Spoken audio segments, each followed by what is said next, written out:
Hello dear student, myself Mohammad Imran Ansari. Dear student, today we will discuss about cell, unit of life, part number बच्चों है आज हम लोग का third, यानी कि पार्ट नंबर 3 आज हम लोग बात करेंगे कि सेल क्या है। और आज का हमारा जो टॉपिक है बच्चों, टॉपिक नंबर है स्ट्रक्चर ऑफ सेल, मतलब कि कोशिका की संरचना।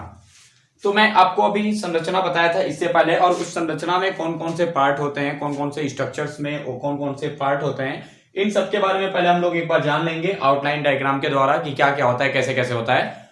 और इसके बाद से हम लोग एक एक करके डिटेल से सबके बारे में एक एक करके हम लोग समझते चलेंगे। एक एक टॉपिक आपका बहुत ही इंपॉर्टेंट है और आप इसको अच्छे से समझते चलिएगा, ठीक है। आइए हम लोग स्टार्ट करते हैं। सबसे पहले सेल स्ट्रक्चर, ठीक है। सेल स्ट्रक्चर यानी कि कोशिका की संरचना। तो कोशिका की संरचना में आप देखेंगे कि कोशिका को दो पार्ट्स में डिवाइड किया गया है। सबसे पहले आप देखेंगे सेल एनवेलप यानी कोशिका आवरण, जिसको कहा जाती है सभी के सभी जो आप देख रहे हैं ये एक तरह के आवरण का काम करता है, अभी सबके बारे में मैं बता रहा हूं। और दूसरा जो होता है प्रोटोप्लाज्म, जिसको जीव द्रव्य कहा जाता है, जैसे कि इसके अंदर होता है साइटोप्लाज्म और न्यूक्लियस, अंदर की तरफ होता है। और ये जो आप देख रहे हैं ये बाहर की तरफ, यानी कि एक प्रोटेक्टिव लेयर का काम करता है, आवरण का काम करता है। तो आइए सबसे पहले हम लोग कोशिका आवरण का बात करते हैं। तो सबसे पहले आपको पता होना चाहिए कि कोशिका आवरण में सबसे जो आउटर मोस्ट पार्ट होता है सेल का, कोशिका का सबसे बाहर का आवरण होता है, उसको कोशिका भित्ति यानी कि सेल वॉल कहा जाता है। जस्ट उसके अंदर आप देखेंगे ग्लाइकोकैलिक्स होगा, उसके अंदर आप देखेंगे सेल मेम्ब्रेन होता है यानी कोशिका कला। इन सब के बारे में हम लोग डिटेल से समझेंगे एक एक करके। दूसरी तरफ अगर बात करते हैं तो कोशिका द्रव्य में यहाँ पे प्रोटोप्लाज्म में देखेंगे जीव द्रव्य।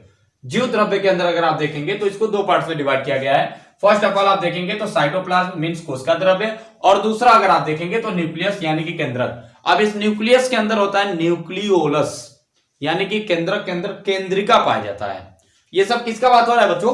केंद्रक प्रेजेंट है, यानी कि यूकैरियोटिक कोशिका के बारे में बात हो रहा है, प्रोकैरियोटिक के बारे में नहीं बात हो रहा है, यूकैरियोटिक सेल के बारे में बात हो रहा है।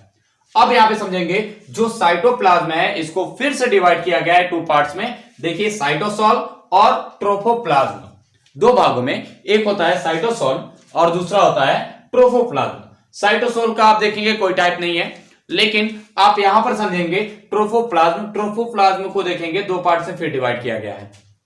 एक देखेंगे सेल ऑर्गेनल यानी कि जो जीवित कोशिका से बना होता है, सेल ऑर्गेनल्स कोशिकांग, और एक होता है नॉन लिविंग सेल्स यानी डेंटोप्लाज्म इसको कहा जाता है, या अर्धविष्ट पिंड इसको हिंदी में कहा जाता है। तो अर्धविष्ट पिंड का काम क्या होता है, ध्यान समझिएगा। ये क्या करता है? स्टोर करने का काम करता है, यानी कि जमा करने का काम करता है। क्या क्या? कार्बोहाइड्रेट, प्रोटीन, फैट इत्यादि, इन सभी चीजों को ये क्या करता है? स्टोर करता है, अपने पास रखता है। और इसका काम क्या होता है? ग्वानिन का एक्सक्रीशन करना। ग्वानिन एक तरह का एक्सक्रीटरी प्रोडक्ट होता है जो कि सबसे ज्यादा देखा जाता है जितने भी मकड़े होते हैं, यानी कि जो मकड़ा का मतलब होता है स्पाइडर। स्पाइडर अपने बॉडी से जो एक्सक्रीटरी प्रोडक्ट होता है उसको ग्वानिन के रूप में वो बाहर निकालता है। क्या होता है? नॉन लिविंग सेल्स का काम, यानी कि डेंटोप्लाज्म का काम क्या होता है? स्टोर क्या करता है? ये कार्बोहाइड्रेट, प्रोटीन और फैट्स और भी बहुत सारी चीजों को, और उसके साथ ही साथ ये ग्वानिन का एक्सक्रीशन करने में हेल्प करता है। जस्ट आफ्टर दिस आप देखेंगे सेल ऑर्गेनल, यानी कि कोशिकांग कौन कौन से होते हैं, कोशिका के और कौन कौन से अंग होते हैं। तो ध्यान दीजिएगा, कोशिका के तीन अंग यहां पर आपको बताया गया है। डबल मेम्ब्रेन बाउंड ऑर्गेनल्स, ठीक है, एक होता है सिंगल मेम्ब्रेन, एक होता है मेम्ब्रेनल्स, ठीक है ना। तो इसमें आप देखेंगे तीन तरह के पार्ट होते हैं। सबसे पहले डबल मेम्ब्रेन बाउंड ऑर्गेनल के बारे में बात करेंगे। इसको आप देखेंगे दो तरह की चीजों से मिलकर बने होते हैं, मीन्स एक होता है प्लास्टिड और एक होता है माइटोकॉन्ड्रिया। तो प्लास्टिड का काम आप जानते होंगे, यूकैरियोटिक अगर प्लांट है, प्लांट के अंदर प्लास्टिड के रूप में बहुत सारे होते हैं, जैसे कि मान लीजिए जैंथोफिल, क्लोरोफिल, ये सब चीजें होती हैं जो पत्तियों को हरा रखने में भी मदद करते हैं, ठीक है। ये लवक, लवक का मतलब होता है कलर को चेंज करना या कलर बनाना, ठीक है। एक होता है माइटोकॉन्ड्रिया। माइटोकॉन्ड्रिया का बच्चों आप लोग जानते ही हैं, इससे पहले वाले वीडियो में आपको बताया गया था अच्छे से कि माइटोकॉन्ड्रिया का मेन फंक्शन जो होता है वो होता है रेस्पिरेशन का, यानी कि श्वसन का, और एनर्जी प्रोडक्शन का, मतलब कि ये ऊर्जा का भी उत्पाद करता है। दूसरी बात आप आएंगे यहां पे तो सिंगल मेम्ब्रेन। सिंगल मेम्ब्रेन एकल कला युक्त कोशिकांग।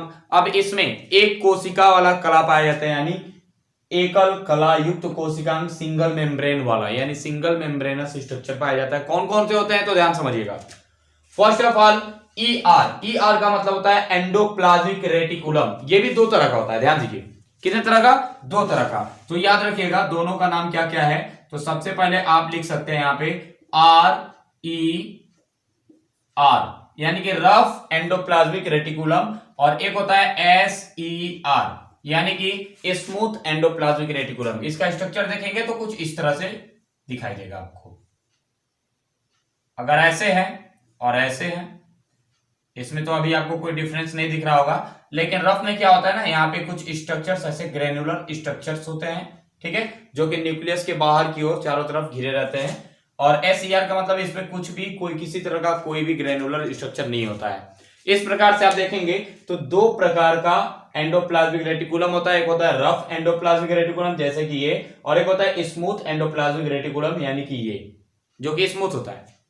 जस्ट इसके बाद से देखेंगे गोल्जी कॉम्प्लेक्स।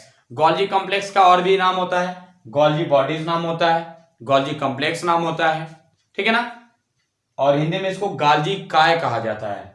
तो GC इसके बारे में भी हम लोग पढ़ेंगे, सेम ऐसे स्ट्रक्चर वो भी होता है, एंडोप्लाज्मिक रेटिकुलम के जैसे ही होता है, लेकिन वो क्या होता है, साइटोप्लाज्म में चारों तरफ से बिखरा रहता है। इसके पीछे वाले वीडियो मैंने आपको बताया था।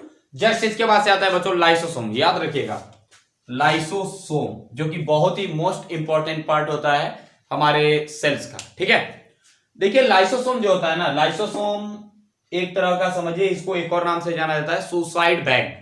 सुसाइड बैग क्यों कहा जाता है? क्योंकि इसको भूख बर्दाश्त नहीं होता है। अगर आप भूखे रहते हैं तो आपके बॉडी में ये क्या करता है, आपके सेल्स को खाने लगता है।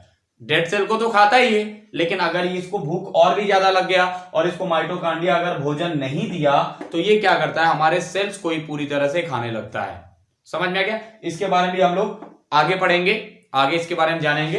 इसको सुसाइड बैग क्यों कहा जाता है, आत्म झोली इसको क्यों कहा जाता है, यानी कि अपने आप को ही खुद मार देता है, ठीक है, सेल को भी मारता है, भक्षण करने का काम करता है। उसके बाद से आता है वैक्यूल। वैक्यूल का मतलब होता है रिक्तिका। तो याद रखिएगा वैक्यूल जो होता है प्लांट में पाया जाता है, जो कि खाली जगह एक स्पेस था बड़ा सा, आपको सेल में मैंने ऐसे बना के दिखाया था। याद कीजिए उस दिन को जिस दिन मैंने आपको ये प्लांट के बारे में ऐसे करके स्ट्रक्चर कुछ बना के आपको दिखाया था, ठीक है। ऐसे बनाने के बाद से मैंने आपको बताया था कि इसमें कुछ इस तरह से स्ट्रक्चर्स होते हैं, इसी को कहा जाता है वैक्यूल, ठीक है। क्या कहा जाता है? वैक्यूल, यानी कि रिक्तिका, ठीक है। यही वाला स्थान है, ये प्लांट सेल्स के अंदर ओनली होता है, हमारे बॉडी के अंदर हमारे जो सेल्स होते हैं उनके अंदर नहीं होता है। तो सबके बारे में हम लोग को पढ़ना है। उसके बाद से आता है मेम्ब्रेनल्स, यानी कि कला रहित कोशिकांग। आइए समझते हैं। सबसे पहले इसमें आता है सार्कोसोम, इसके बारे में डिटेल्स हम लोग समझेंगे। सेंट्रोसोम आता है, और न्यूक्लियोलस जो कि न्यूक्लियस के अंदर होता है, ठीक है। इतने चीजों के बारे में हम लोग को पढ़ना है, और इसको पढ़ने में हमको लग रहा है कुछ दिन ही लगेंगे, ये खत्म हो जाएगा सेल वाला टॉपिक, जो कि बहुत इंपॉर्टेंट है बच्चों, इसको आप लोग याद रखिएगा, ठीक है ना। एक बार और मैं आप लोगों को रिवाइज करा देता हूं जल्दी से। चलिए देखते हैं सेल स्ट्रक्चर, कोशिका की संरचना। इस संरचना में क्या क्या नाम था? तो सबसे पहले सेल एनवेलप, यानी कि कोशिका आवरण, और प्रोटोप्लाज्म यानी कोशिका द्रव्य। सेल एनवेलप देखेंगे कोशिका कला, तो ये तीन प्रकार का है, cell wall, glycocalyx, cell membrane यानी कि कोशिका भित्ति, ग्लाइकोकैलिक्स और कोशिका कला। ठीक उसी प्रकार से प्रोटोप्लाज्म में देखेंगे जीव द्रव्य भी दो प्रकार का है, एक है साइटोप्लाज्म और एक होता है न्यूक्लियस। तो आप देखेंगे जो साइटोप्लाज्म है कोशिका द्रव्य, इसको फिर से दो भागों में बांटा गया है, साइटोसोल और ट्रोफोप्लाज्म। साइटोसोल जैसे वैसे ही रहेगा, इस सबके बारे में हम लोग को पढ़ना है। ट्रोफोप्लाज्म दो भागों में बटा होता है, एक सेल ऑर्गेनल यानी कोशिकांग, और एक और होता है नॉन लिविंग सेल्स यानी कि अर्थविष्ट पिंड। ये देखेंगे तो अर्थविष्ट पिंड ये काम क्या करता है, स्टोर करने का काम करता है, कार्बोहाइड्रेट, प्रोटीन, लिपिड, फैट्स, इन सबको। एक्सक्रीशन का काम करता है, वो भी किस चीज का, ग्वानिन जो होता है उसको बाहर निकालने में मदद करता है। सेल ऑर्गेनल का अगर बात करें, सेल ऑर्गेनल का, तो ये इसको तीन भागों में बांटा गया है। तीनों भागों का नाम देख सकते हैं, डबल मेम्ब्रेन बाउंड ऑर्गेनल्स, दूसरा होता है सिंगल मेम्ब्रेन, और जो चौथा होता है मेम्ब्रेनल्स। ठीक है, फर्स्ट इसमें हम लोग डबल मेम्ब्रेन अगर बात करेंगे तो इसमें प्लास्टिड होता है, लवक, जो कि कलर करने में हेल्प करता है। हमारे बॉडी में जो होता है ना उसमें मिलेनिन होता है, मिलेनिन की वजह से हम लोग गोरे दिखते हैं या काले दिखते हैं। ज्यादा मिलेनिन है तो आप काले दिखेंगे, मिलेनिन की डिफिशियंसी यानी कि आप गोरे दिखेंगे, ठीक है। तो काला रहना सही बात है। माइटोकांड्रिया, माइटोकांड्रिया जो एनर्जी का एक स्टोरेजमेंट कहा जाता है, ये ऊर्जा का भंडारण कहा जाता है, ठीक है। ये काम करता है रेस्पिरेशन में, श्वसन में, प्लांट में भी और एनिमल्स के अंदर भी ये श्वसन करने में हेल्प कराता है, ठीक है। उसके बाद से आता है सिंगल मेम्ब्रेन। इसमें देखिएगा तो ये 4 तरह का आपको दिख रहा है। ER endoplasmic reticulum, GC Golgi complex, endoplasmic reticulum फिर से 2 भागों में बटा होता है, रफ एंडोप्लाज्मिक रेटिकुलम और स्मूथ एंडोप्लाज्मिक रेटिकुलम, ठीक है। अगर इसमें ग्रेनुलर स्ट्रक्चर होगा तो रफ, नहीं होगा तो स्मूथ। इसके बाद से आता है लाइसोसोम, फिर आता है वैक्यूल जिनके बारे में डिटेल पढ़ना है। फिर यहाँ पे आएंगे मेम्ब्रेनल्स यानी कि कला रहित कोशिकांग। इसमें क्या क्या है, सार्कोसोम, सेंट्रोसोम और न्यूक्लियोलस। तो इस प्रकार से आप देखेंगे तो ये स्ट्रक्चर था सेल का।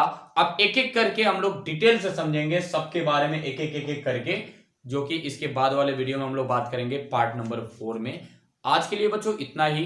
Thank you for watching this video.